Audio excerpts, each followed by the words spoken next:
Hello and welcome to another video on the Gegenpress, and today the Nike Phantom 6 football boot makes a return, and today we're going to talk about its full performance across several football matches that I've played, casual ones but still in a way kind of competitive. Some guys they don't hold back, but anyways, today we're going to share my experiences playing with these, not just running around and passing the ball to through cones and dribbling it through cones and shooting it at an empty net, but playing against real folks with differing levels of skill. Some of them are pretty decent, some of them are pretty bad, but in general, guys who can kick ball, who can play ball, and can really tackle and shoot. So just a quick one. So you can see at the bottom there, you can see all the scuffs that I have accumulated across 3 matches playing on AG surfaces. So if you are buying or collecting football boots and you like to keep them pristine, this will definitely hurt your heart actually, because it's no longer pristine. It doesn't look as great, but I've always feel that stuff like football boots, actual footballs, bikes, they are meant to be used as their purpose. Doesn't matter how good they look. And while I will be referring for the rest of the video, I'll be referring this boot, but it does cover the Phantom 6 line in general. And while this is the low cut variation, it should 95% reflect what you get on the high cut. So let's start. The boot feels very secure in foot. I have always played with Predators in the past, and moving to this, it definitely feels more of a control boot like the Predators. Not the F50s, but more like the Predators. The ball control feels really good. Trapping the ball, receiving the ball, passing the ball away. And also, when it comes to, when the ball comes from above and then you're trying to cushion it with your feet, it feels really good.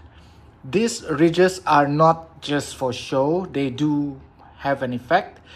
For one, it does provide, even though not that much, but you do get some protection, some cushion on it, especially if a terrible defender is trying to stomp on your feet, or you are going on a very a meaty tackle 50-50.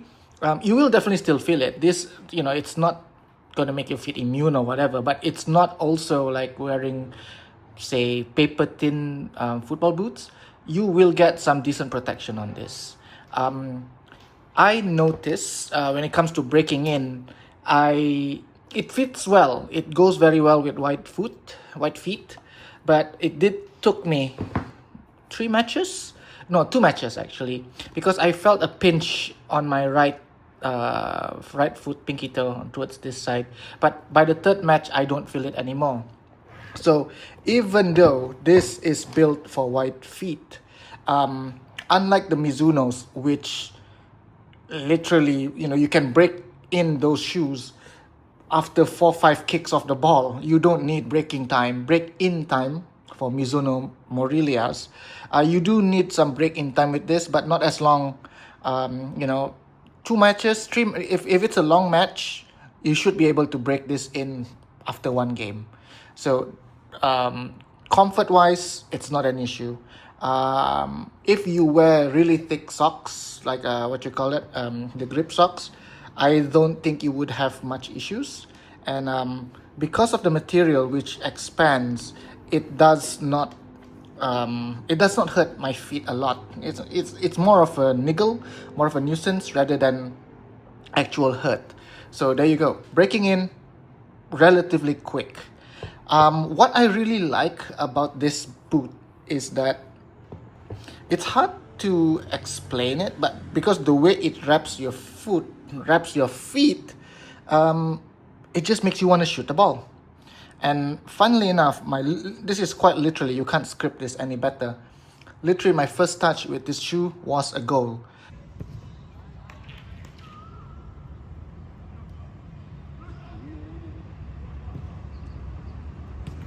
Oh, rasa baru.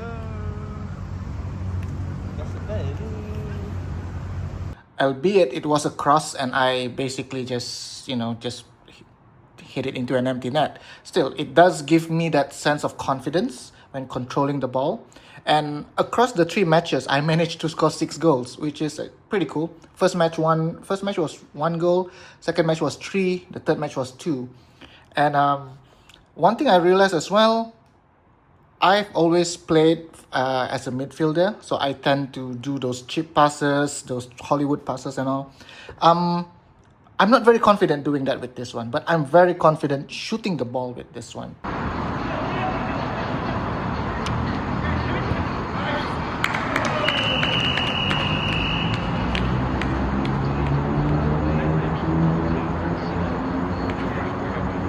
So do take that into account. Although mileage may vary, your playstyle might actually be, this might be more suitable with your playstyle. And I don't know what type of player you are. But for myself, I felt more confident taking shots with this. And so far, 3 matches in, it's been very, very fruitful. Getting in and out of this is my biggest pet peeve because I have slightly wide feet. So there's always this worry that, this might overstretch. And unless I have a shoehorn with me, it is impossible to put on these shoes without basically supporting this on the floor and, wedging your feet into it. So do take that into account. You need space to put your feet into this. Although I do feel over time this will stretch enough for me to just slide in my shoe. But once it's in, there's this vacuum feeling where your feet just go into it and then it molds. This part, the laces can, you can, obviously the adjustment is not as much as what you get from a U-throat construction. There is some limitation with this, but I don't see it as a problem because once you have it on, it's not, you wouldn't have any issues about slipping, about it coming off. And the cool thing, I don't know whether this has always been Nike's thing, but the laces don't come off. It's not like they use any special laces or whatever, but it just sticks. And I've realized across 3 matches, not even once I got down to retie my laces. So it does stay secure. Although if you are a stickler about, those little things, because of this, this shoelace tips, it does tend to, when you run, you will feel it hitting your parts of your boot. Doesn't bother me, but I notice it and it might be bothersome for some. So if those kind of things something that grinds your gears, you might want to consider changing the laces, although they do look cool, looking like Black Mamba fangs. I played, this is an FG stud pattern. I played on AG across 3 matches. So one, grip has been great. I didn't slip, touch wood. I haven't rolled my ankles, touch wood. Turning direction wise, sprinting, stopping was pretty good, no problem. Another worry that I had at the start was because playing on artificial grass, this part can easily scuff, and once it gets all those dark spots, it's gonna be difficult to take them out. So far, they still retain the original shade and color of when I bought it. The only bit that I've noticed probably darkened a bit is this part here, probably from connecting with the ball and getting stomped on and whatnot. So do I recommend this shoe? If you are returning to Nikes and you have white feet, seriously consider getting this. Especially when some of the less popular colorways, I think the Haaland colorway hasn't been selling very well. So I think I saw it was on discount yesterday at Football Republic in Malaysia. Do consider it. If you can get it well below market price, this is worth looking at. Especially if you're looking for a power control boot. 2, you have grown disillusioned, or you kind of lose faith in Adidas with the 2026 Predators because I think those look awful. I'm definitely not a fan of the lack of that rubber elements to it. This one is what Adidas should have been.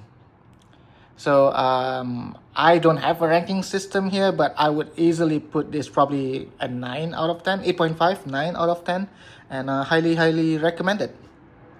So if you have any questions, any comments, any suggestions, even want to share your opinion and experience with the Nike Phantom 6, the comment section is down below.